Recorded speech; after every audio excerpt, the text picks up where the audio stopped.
Good evening, everyone. I hope you can all hear me all right. Okay, so let's get right into it. Just what we'll do is I'll try and set the context in first 3 to 4 minutes, and then we'll keep it in the panel discussion format. So we'll have questions for each of the panelists, and we'll hear from them, and then open the floor for questions as time permits towards the end. Just to set the context here, I mean, look, as was discussed in the large panel, in the last panel as well, Indian agrochemicals industry has, come around a lot from us being import dependent for our needs in terms of right from food and agrochemicals to now being surplus in both the aspects. However, there's still a lot to be done, both on the domestic front in terms of the use of agrochemicals per se, the penetration that we see in terms of per hectare usages and so on and so forth. And I'm sure, there's a lot being done both on the demand and the supply side, as well as on the regulatory side to kind of tap into those opportunities and provide our farmers with those solutions. However, today, what we are really going to be, on this panel at least, we are going to be focused on is on a further niche part of the market, which is known as CDMO, so contract development and manufacturing organizations within this space. It is a much more established niche in the pharmaceutical space versus in the AgChem space. But due to a variety of reasons, which I'll just list out in a minute or so, what we've seen is over the last decade or so, a lot of activity has been happening in this particular niche of the market, right? So, what are some of the factors that have led to a kind of growth of this particular niche in the agrochemicals market? We see, as was discussed earlier as well, there's a lot of pressure on global innovators in terms of capital costs. There's not enough to spend on the entire value chain, right from R&D to marketing for the global innovators, and then to find additional capital for manufacturing as well. And that's where low-cost countries such as India, China, etc., come into that part of the value chain to effectively outsource some of the active ingredients and intermediates manufacturing. Right, so capital cost is one. Second, with a lot of these supply chain disruptions due to geopolitics, due to a variety of reasons, the global innovators are looking for alternate sources, and that's where again India has benefited quite a bit as well.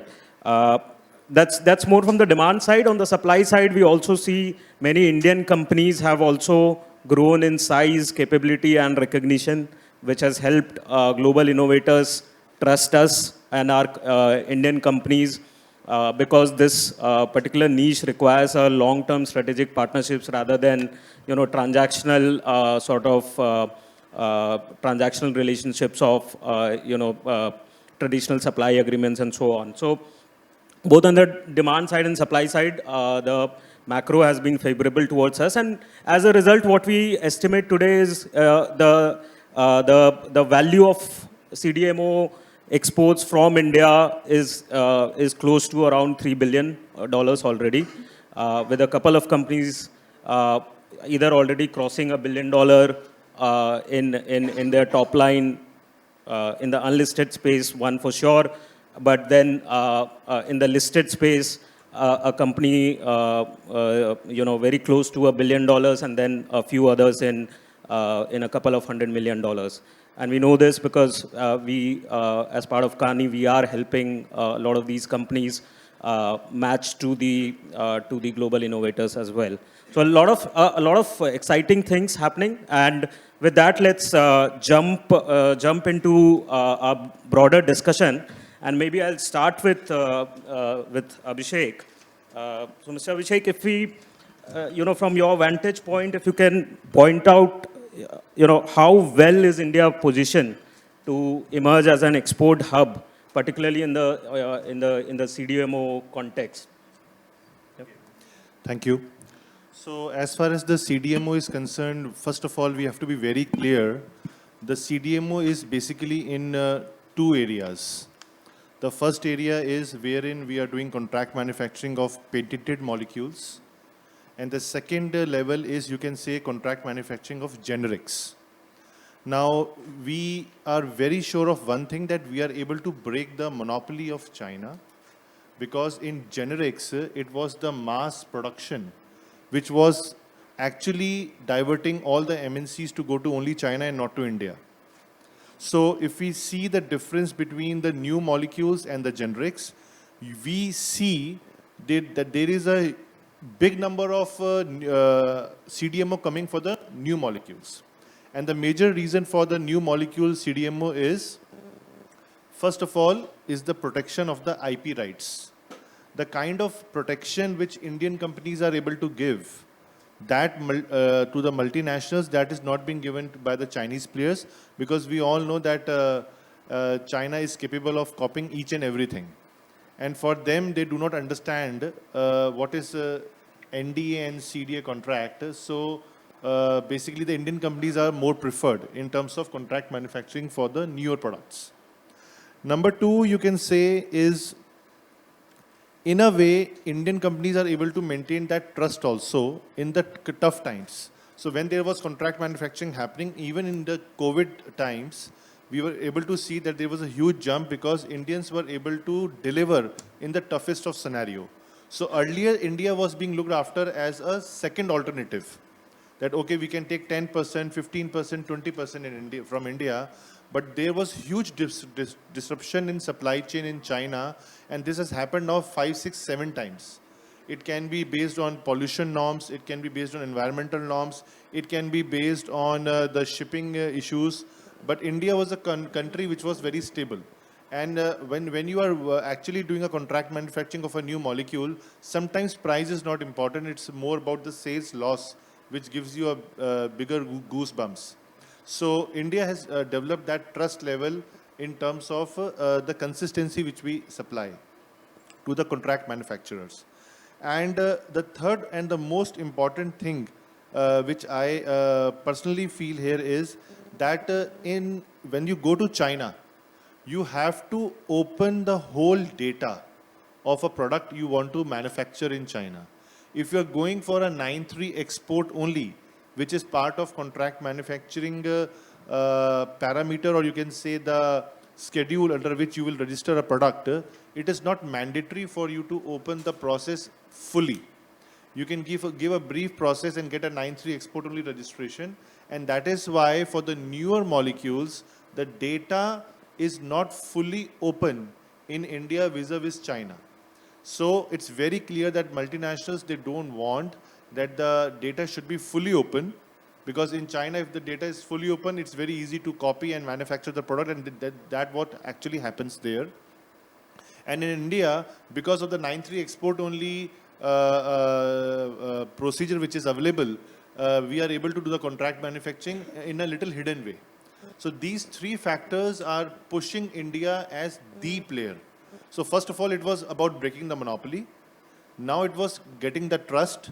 And third was making it delivered with full protection of IP rights and being consistent in quality. So today, it's not only the Indian company who needs the multinationals or the Japanese players or the multinational companies. They also need India. And Indian people have delivered that.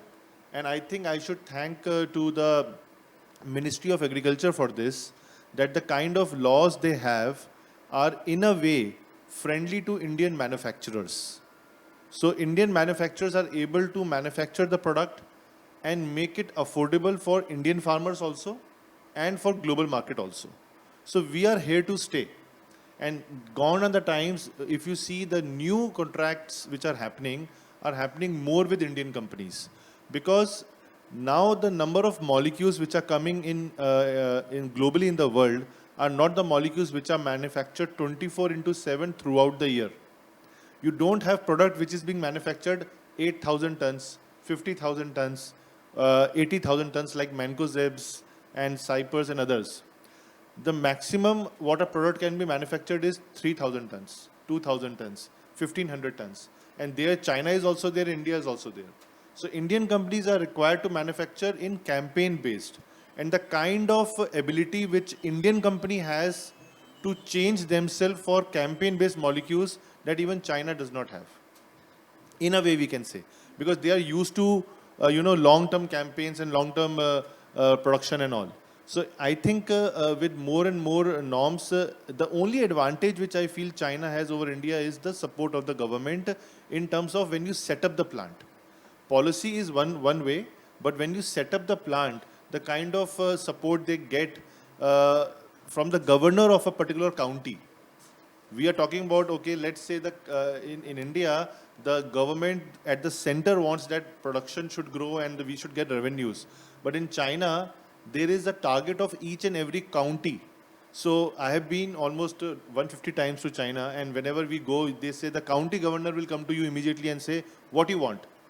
Okay, I'll give you free electricity, I will give you free water, I'll give you land at this price, but you set up the plant. And in this much time, fast track, we will start the production. So I think that kind of support, if we can get of ease of work or ease of doing business, then more and more things can come and more players can come, because it is very capital intensive or revenue intensive model wherein a technical manufacturing plant cannot be put up without investing 500 to 600 crores.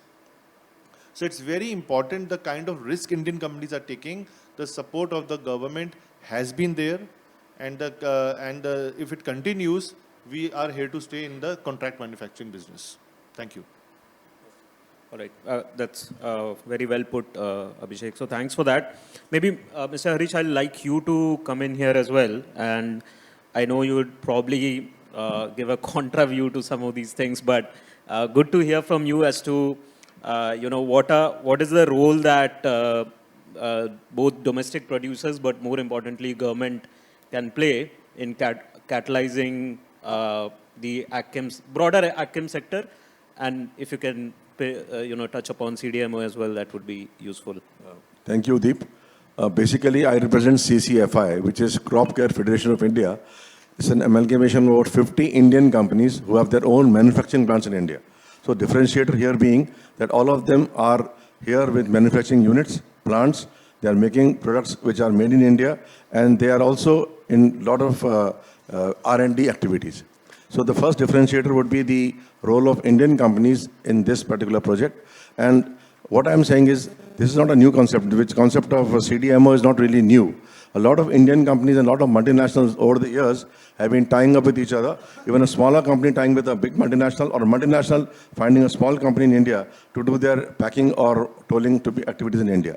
So this is a mutual thing which is for certain benefits that are given to both the companies.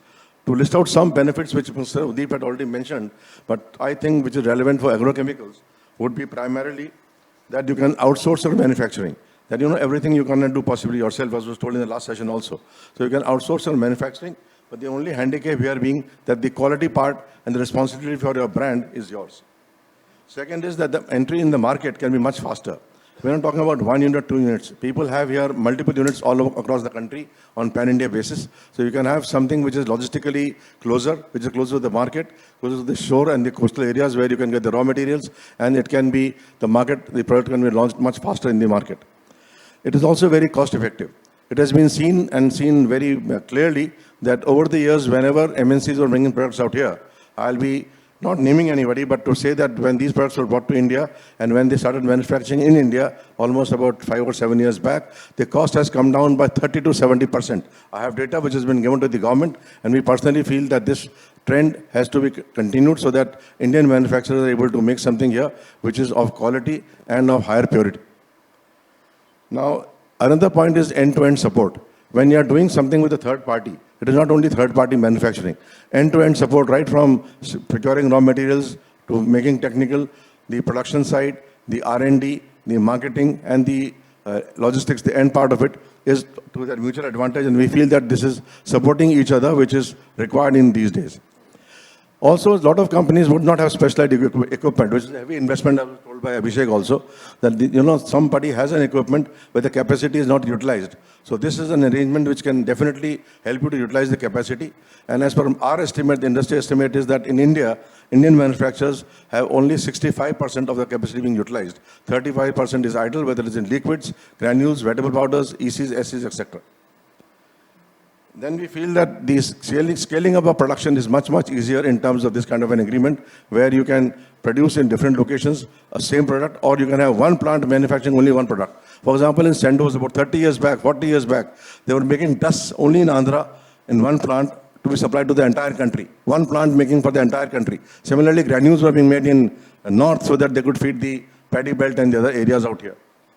So this is one. Other area is meeting deadlines. Today, when you are exporting something, deadlines are very, very important. Now, deadlines are something which is linked with your pricing, which is linked with your returns, which is linked with your profitability, etc. So, deadlines can only be met in case we have something which you can supply in time, supply as per their specification.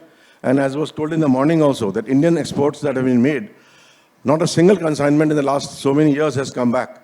We are exporting, as was told in the morning, about 44,000 crores of material. Domestic market being about 36,000 crores. Total, the market for us is about 82,000 crores, which is fairly large. Out of which we are exporting 44,000 crores. That means we are a trade surplus unit.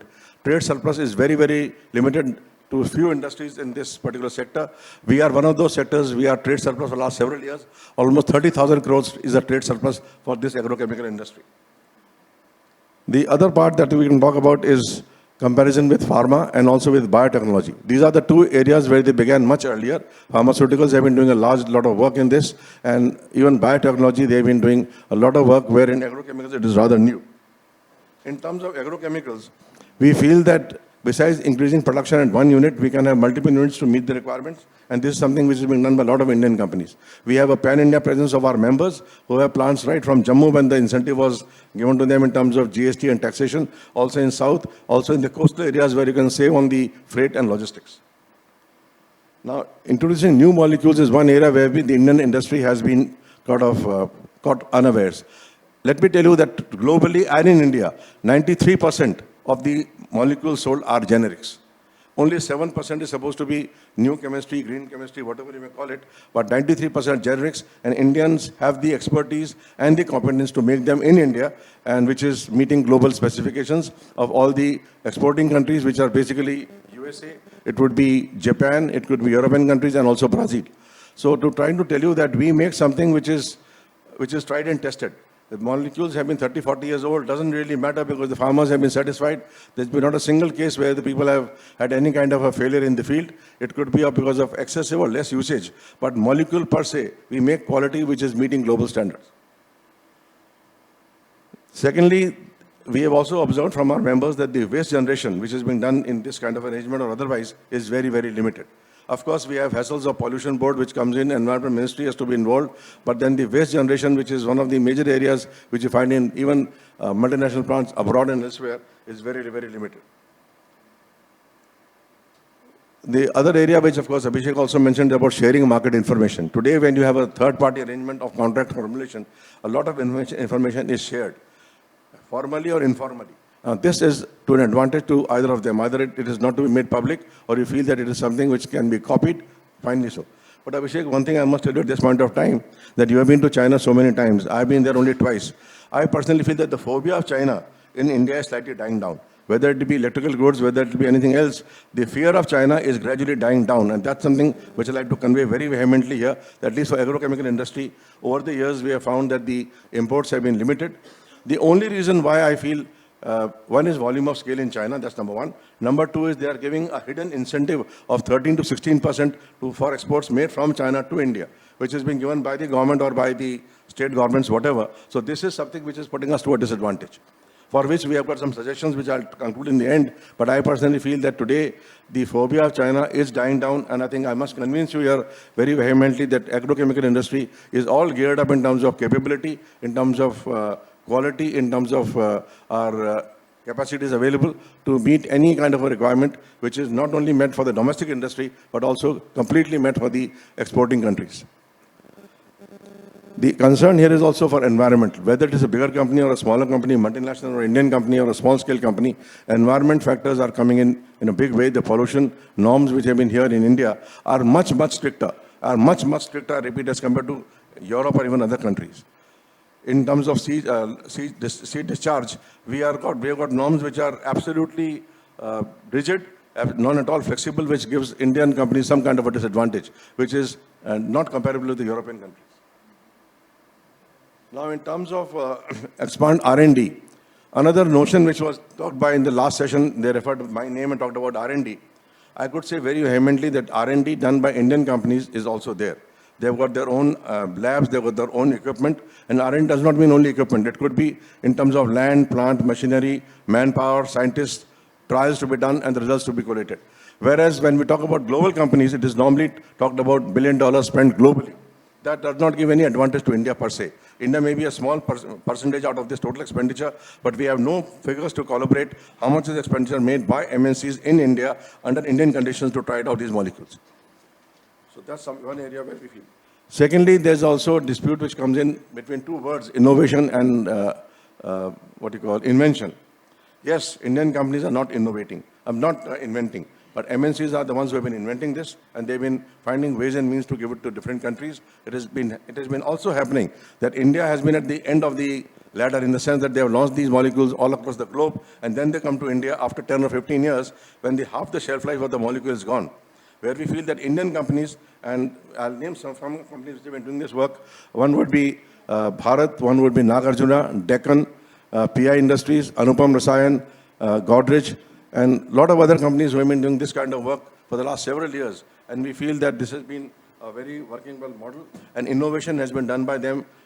It's not jugaad, it is something which is innovation done by them to meet the requirement, the customized requirement of the farmer. And we have in the forefront the Indian farmer. Everybody talks about the farmer. Let me tell you, Indian companies, the kind of field work, the kind of extension work with the government, with the universities that we have done over the years is unparalleled. We are not only training the farmers, but also trying to make sure that we camp there wherever there's an incident. For example, it was a very sad state to go to Amravati 7-8 years back when there was an incident of inhalation cases. Few deaths were there, but it was very sad on our part. We camped there for about 7 or 10 days, had all the post-mortem reports taken out officially, and we found that it was because of taking illicit liquor or taking something else, which was contract labor was being given to cover more area in a particular aspect. So we have found that thereafter we've been going to Maharashtra every year, Yavatmal in particular, dealing with the Director of Agriculture, and I'm happy to share that there has been not a single inhalation death due to wrong use of pesticides. The other area that we are talking about in terms of agriculture here is introduction of new molecules. We are not really launching new molecules, but yes, a lot of combinations, a lot of trials have been done in India, a lot of new molecules which are combinations have been launched in India. We have been also focusing, as you rightly said, in the herbicide segment, which is a very growing segment, which was very labor intensive. We have mechanized means, we have chemical means, and herbicide is one sector which has been growing out here also in India for majorly all the crops. You can talk about wheat, you can talk about soybean, you can talk about cotton, and I personally feel that this segment is about to grow. And there, the triangle which is there on the packaging is normally green. Green means one of the safest molecules which are being sold in the market by our member companies. As was said in the morning, red triangles are very, very limited. They're not there at all. And the toxicity levels in the other categories, yellow and green, yellow and blue, are much, much lower as compared to the so-called toxic this thing. And we are also trying to follow the same route of green chemistry, as we call it, so that we are able to give to the farmer safer and much more durable quality pesticides. The other area that I was trying to touch upon is basically the usage in India. A very wrong perception has been created that, when we are manufacturing here, we are using more of chemicals. Total about 61,000 tons of technical is being used. On an average, this is a common figure, 380 grams per hectare has been the usage in India, which is very, very limited. And we personally feel that we have a scope to go up, but there is no reason to go up as long as the pest and the disease are taken care of. We are quite happy with this kind of a figure, which is much, much lower as compared to China, USA, Brazil, or USA.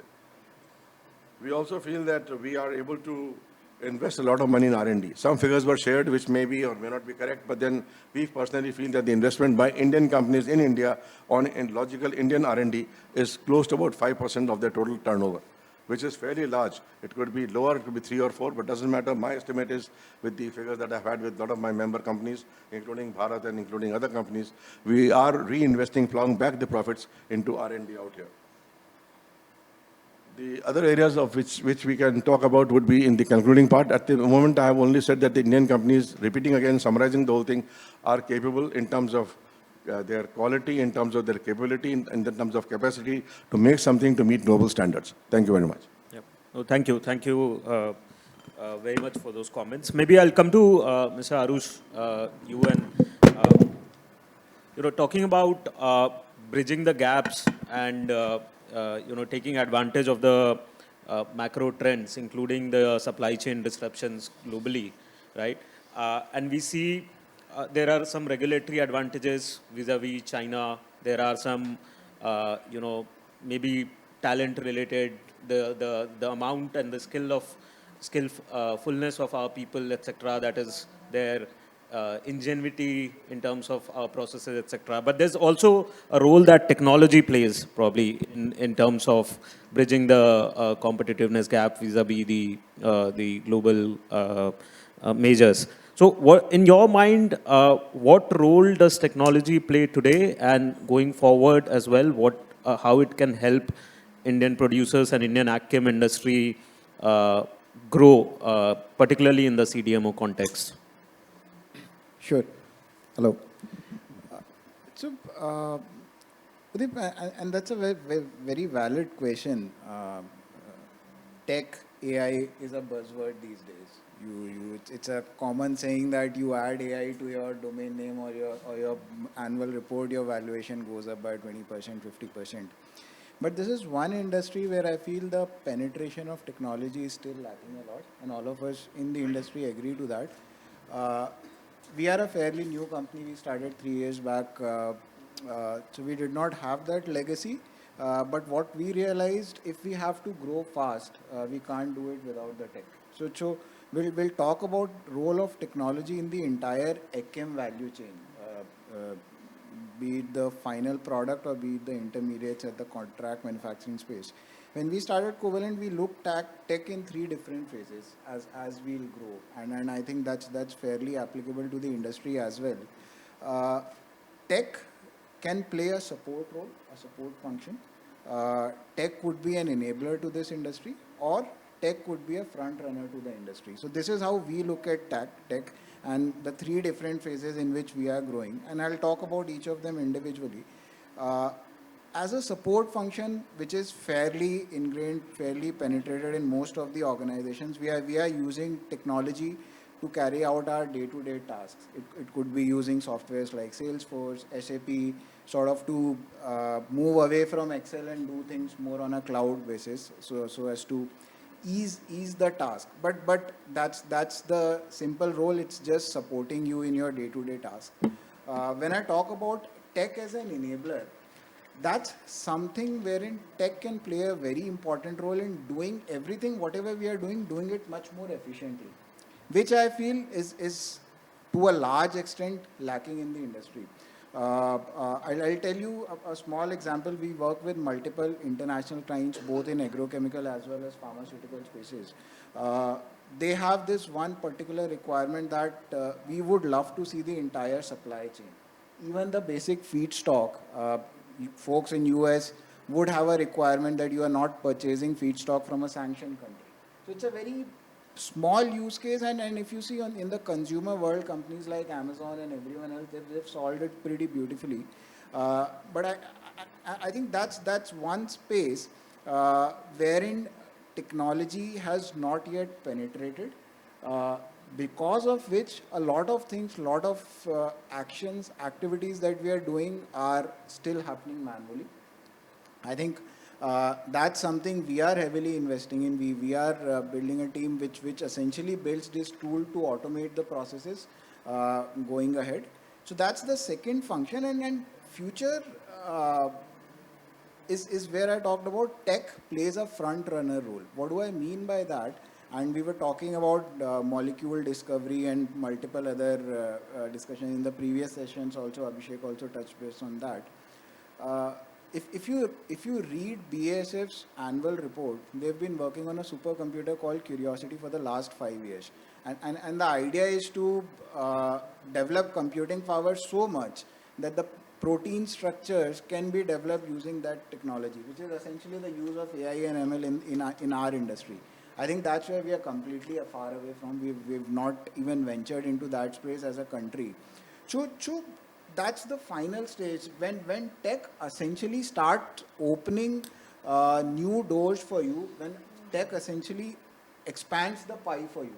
So I'll give you a couple of use cases wherein we feel tech can play a very important role, and we would definitely be working on them.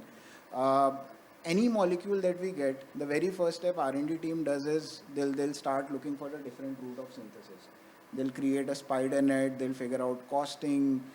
It's a whole lot manual process. Now, if you put a computer, put an AI-backed system there, which can scan all these routes and can give you the best possible route out with the best possible costing and commercial viability, you have an answer in 5 minutes, which normally currently takes 3 days to 5 days. And I'll tell you why this is important. Other use case, very fairly common practice in the industry, whenever we create a new molecule, we keep it for stability study for 3 months, 6 months. It's an accelerated study, but we keep it for 3 to 6 months. Now assume if you're using technology, if you are able to squeeze that time to 2 weeks instead of 3 months, both these things will have an impact on how quickly you are able to turn around, how quickly are you able to send your product in the market, which is ultimately everything is boiling down to. So I think there's a lot of space wherein tech can play a role. We see tech in these 3 buckets as a support function, wherein we are doing fairly well as a country.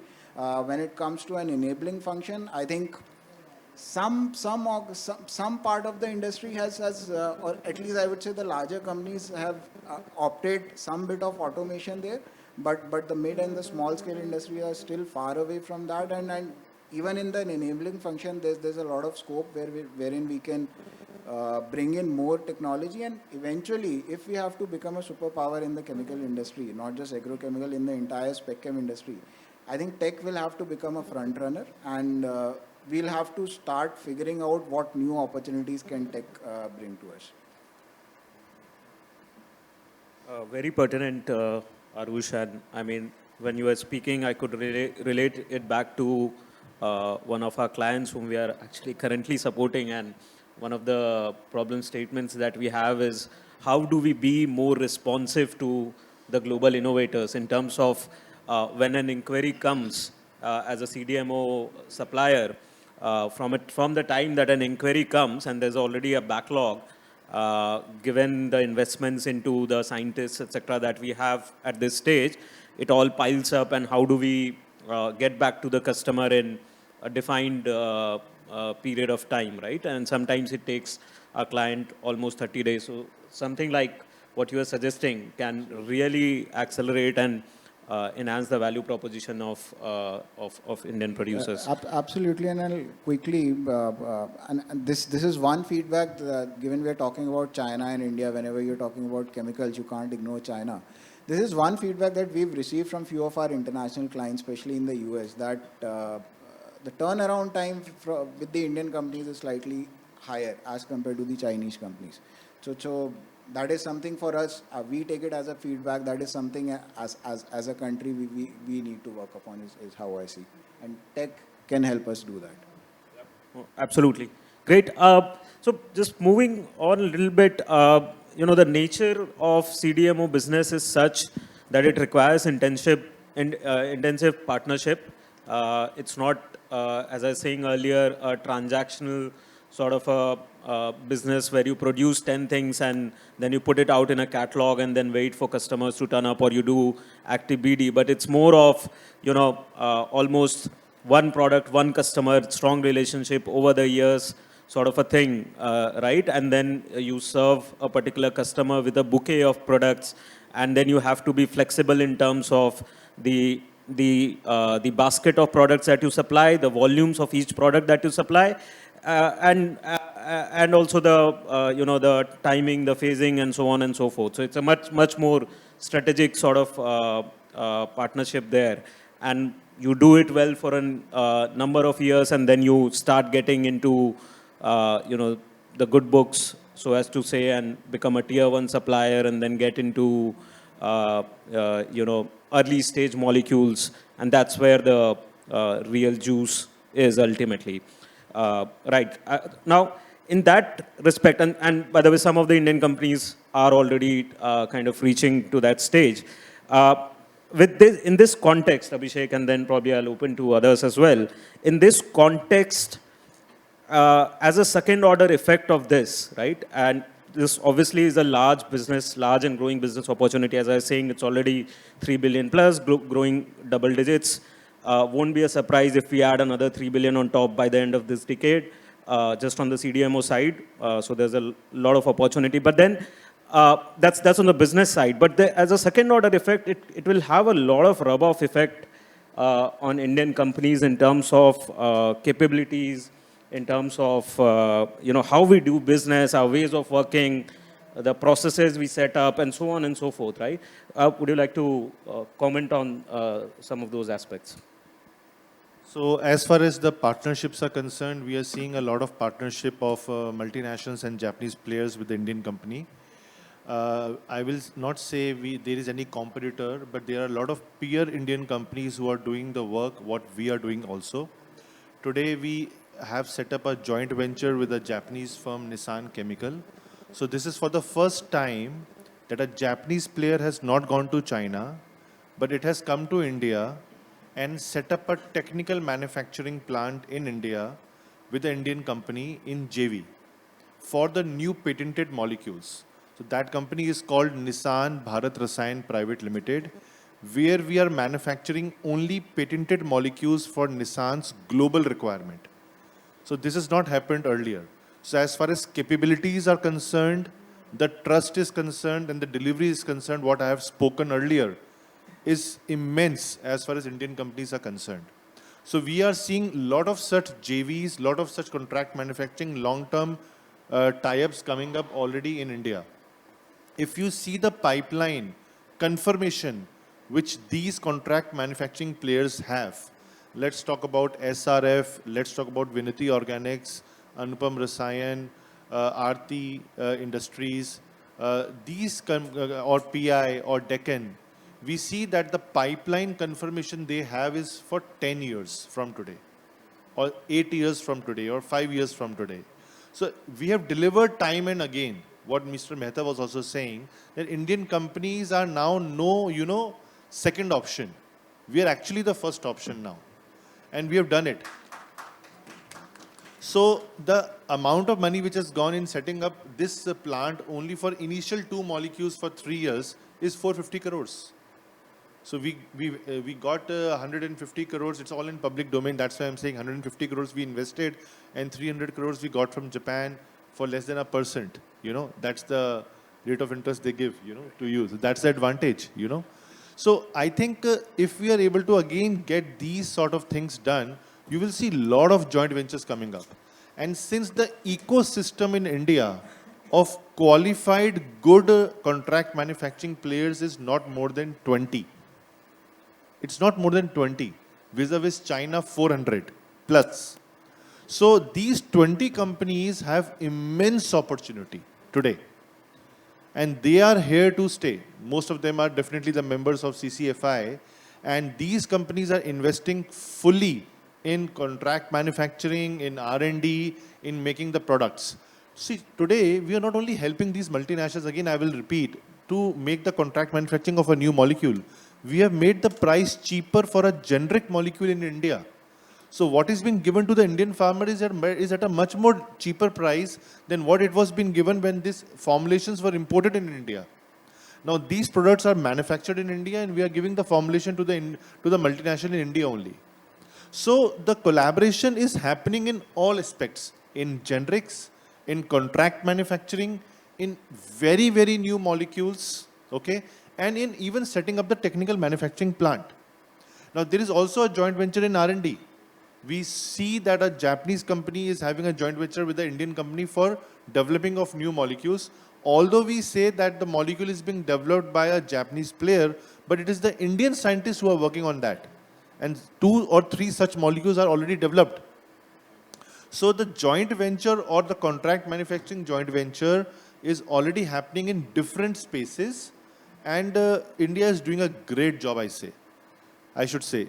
And companies who are coming here have only one issue.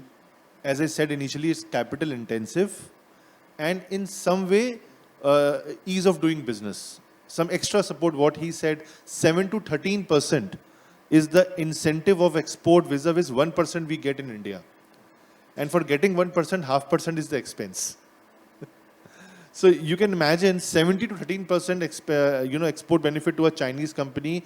It's not for India, it's for global market. Global market, wherever they are exporting intermediates, wherever they are exporting technicals, they get 7 to 13% on intermediates and technical. And we get 1%. So I think technology can help us to make our plants automized. That is very important point which he put forward. We should actually bring more technology here, which can help us to be more, in line to what Chinese are already doing. But more important is the support which we need on the, again and again I am saying, you see we have a biggest chemical zone called Dahej. And you see the potholes on the way. It's so difficult to reach Dahej. There is an accident every day there. So we are talking about very basic things. We don't need any incentive from government, seriously. हमें कोई PLI incentive नहीं चाहिए. हमें एक ease of business दे दीजिए. We are capable and we are risk takers, We are much more bigger risk takers than Chinese, I should say. And we can do it and we have done it. So the kind of support which we are giving to multinationals today, they are looking forward to us and we have 10-year contracts, 5-year contracts, 8-year contracts. So that is a kind of, credibility which these 20 players are having. And that is why I always say, we at Bharat, we don't feel there is any competitor. In Hindi we say, sabka mangal ho. I will say everybody has the scope to, increase their business in agrochemical space. Still the ecosystem is very, very small. And I will encourage more people to come in, to join this industry. Whenever a new, agri graduate or a MBA graduate joins a agrochemical industry, I feel elated because we need players to see that this is actually the need of the hour. We can always talk about organics. I'm a little bit diverting that organics ke baare hum baatcheet kar sakte hain. You please ban pesticides tomorrow, na? Please do that. Please do it. If you feel that it's so wrong, please ban it from tomorrow. We have seen what has happened in Sri Lanka.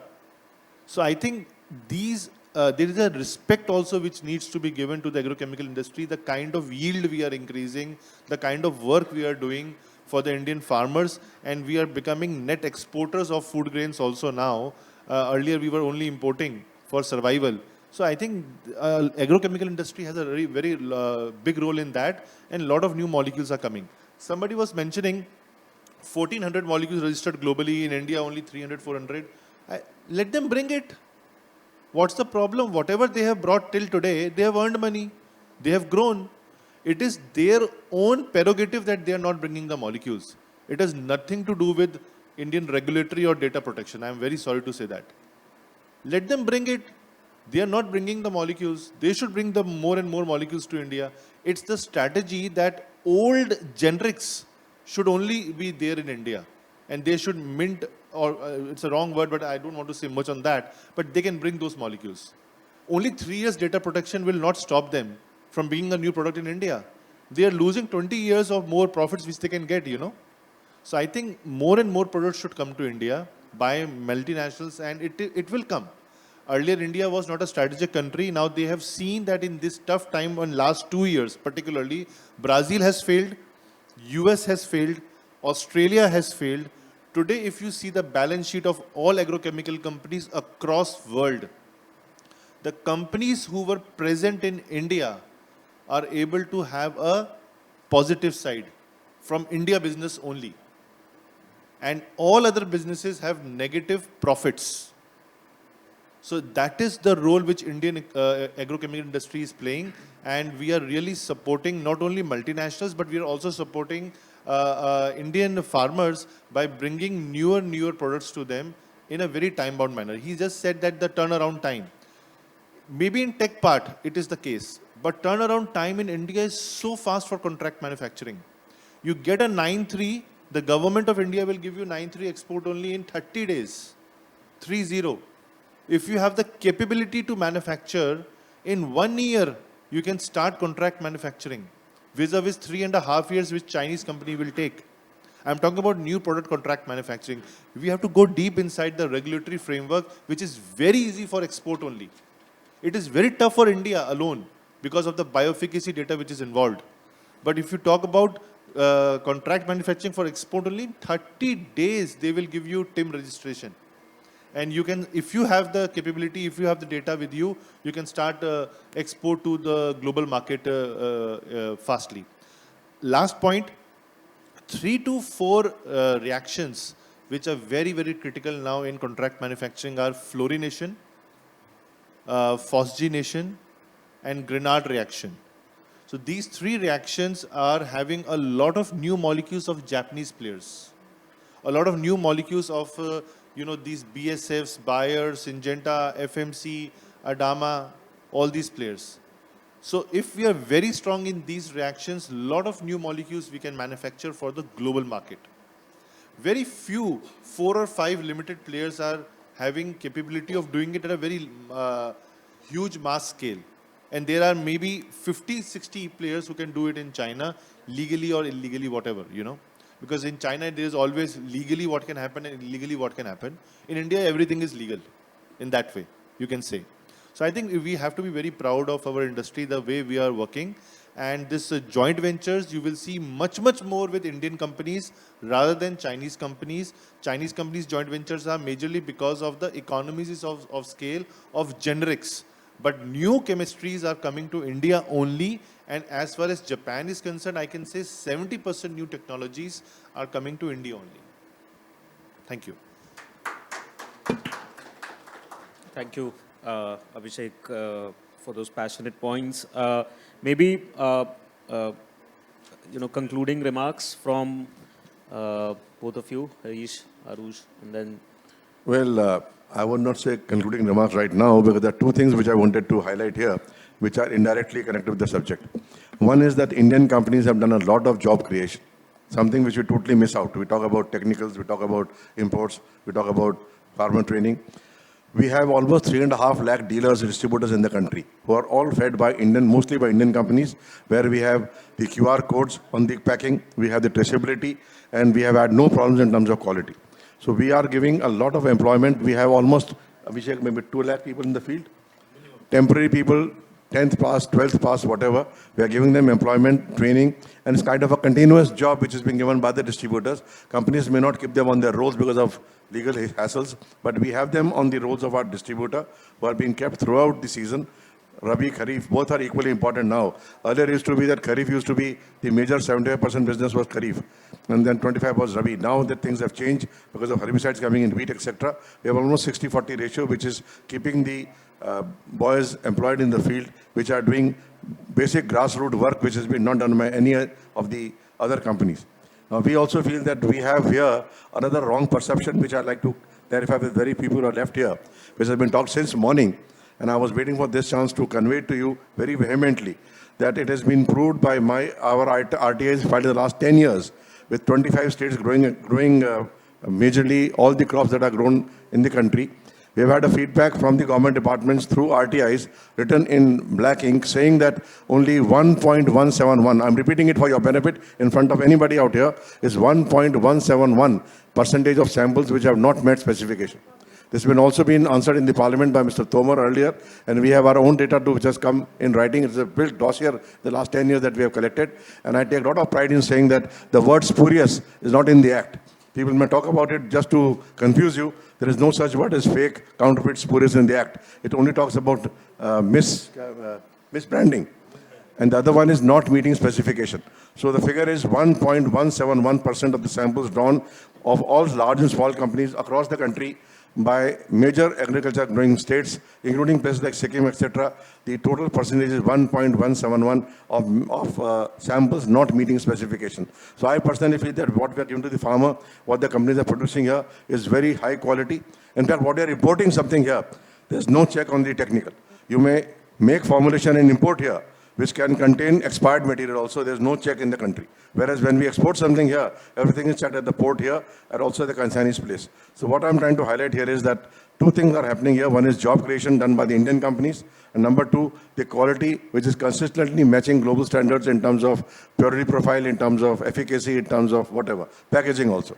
The packaging has improved drastically in the country. We match global standards. And we personally feel that we are doing a lot of work to safeguard the interests of the Indian farmer. All the Indian companies are doing a lot of farmer training programs. This is something which has been missed out since morning. We have, each company would have a profile of at least, I'm not too sure, but maybe 2 or 3 lakh farmers, along with the Aadhaar numbers, addresses, mobiles, etc., which all are doing independent of each other. We are doing these training programs in conjunction with the universities all across the country, along with the government departments. We are training them in a day-long program, which is just like this, showing them a lot of audio and video films, doing live demonstrations wherever possible in the farmer's field, if the crops are there. Otherwise, we do a demonstration with water, carrying the pump, how to spray, when to spray, how to make a solution, etc., That I personally feel that you should be proud of the Indian farmer, which has been talked of right from the day, and we personally feel that in years to come, we will be able to supply one of the best materials. Thank you. Sure. Thank you. Arush. Thanks, Udeep. So, this is one of those rare sectors in the country which is going to be a net exporter. We all know about it, and there are not many sectors. I think 3 or 4 sectors are there in the country who will be net exporters. AgChem and by extension specialty chemicals. So definitely the most important sector. The other thing I think that we are missing out, and at some point as an industry, as a collective, we'll have to start changing the narrative. Every time we talk about agrochemical or specialty chemicals market share, the numbers are floated. China has 65%, 70%. Agreed, China is operating at a huge scale. Definitely the top line will look too big. What we have to start talking about is what is our strength. Our strength is we are working on more innovative molecules, which essentially means the margin profile is better for our molecules.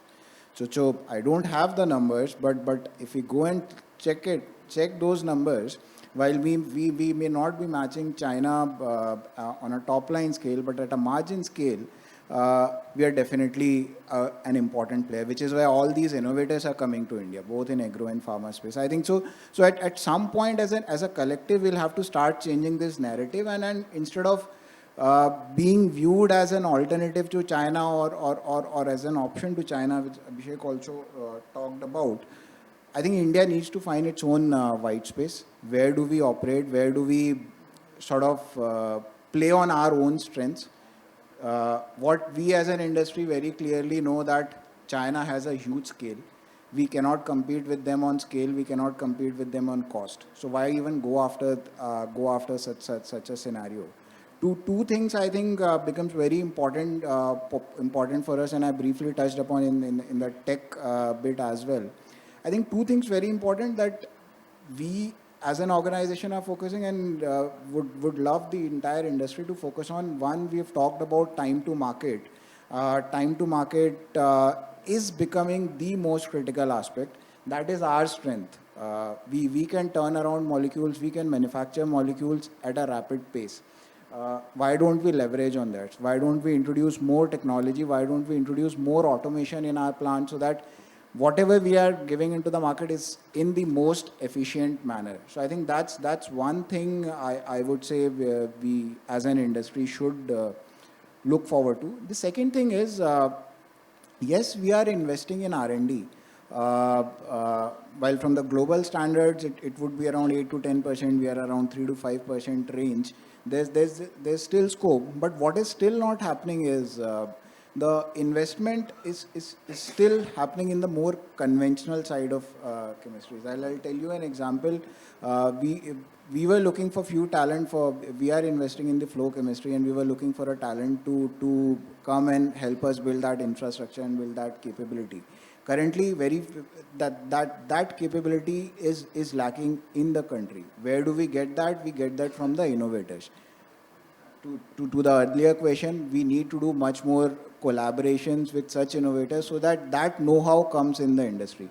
So I think while we continue investing in the conventional chemistries, and that's really important, because otherwise we would not be able to stand in front of other players in the market. It's also very important to right now itself start focusing on these innovative technologies. We talked about flow chemistry, we talk about enzyme chemistries, and these are the plays. If we do these things right, definitely we'll be able to create that gap from China, and we'll be able to create our own white space. If we continue competing at a scale and on the conventional kind of products, we possibly will still continue fighting for the last penny, which I don't think is for the kind of talent that we have in the country. I don't think that's right. So for me, what's most important is we change the narrative. We create our own white space. We play on our strengths, which is we have a strong R&D talent. We have a strong manufacturing capability across the country. Not just the big companies, even the middle, small to medium MSME players. We have a strong manufacturing capability. You give us a process, anything can be produced in the most efficient manner. What we need to do is we need to invest heavily in these things and differentiate ourselves. That's it. Thank you.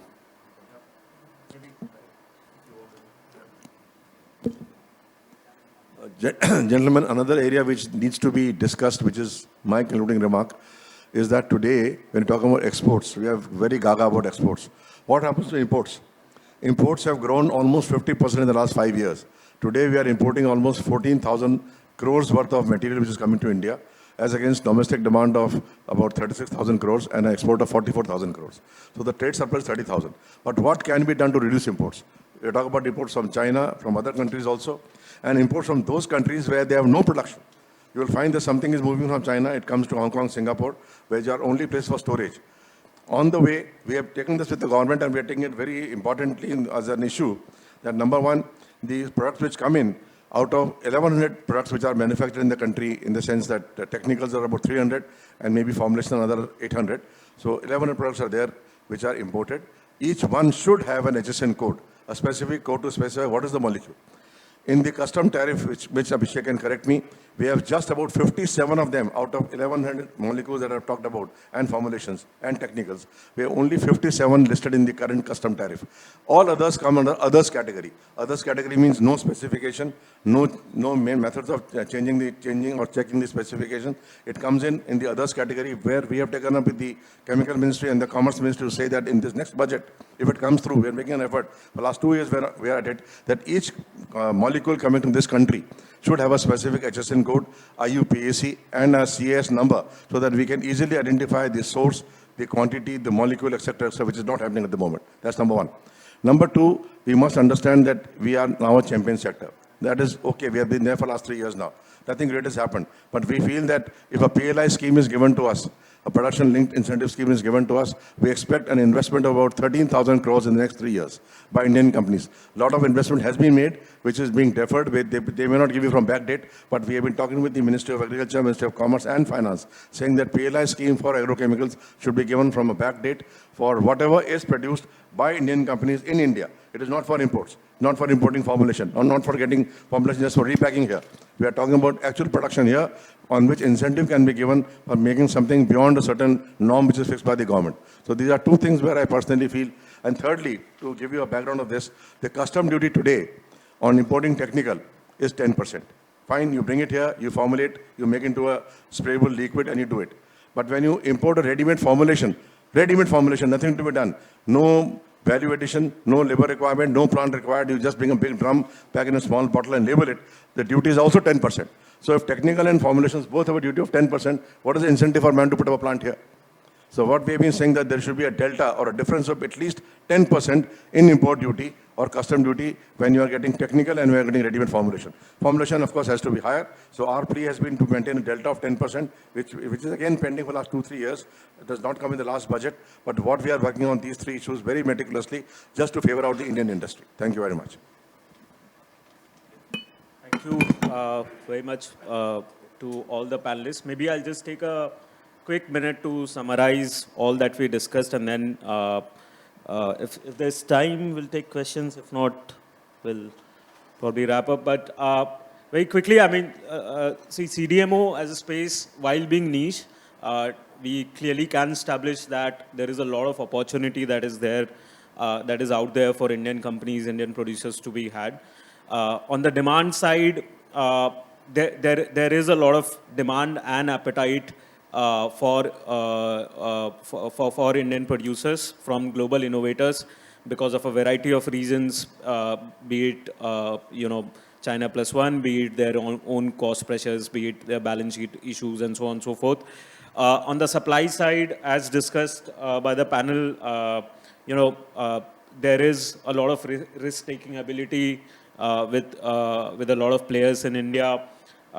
There is a lot of talent that is available, but then at the same point of time, there are some gaps that needs to be filled, which on the producer side that will help in terms of select chemistries, processes. On top of that, investments in tech, not just as an enabler and as a support function, but also to solve go-to-market problems, to solve the turnaround times, being customer-centric and so on. Investments in there will also help improve our value proposition on the supply side.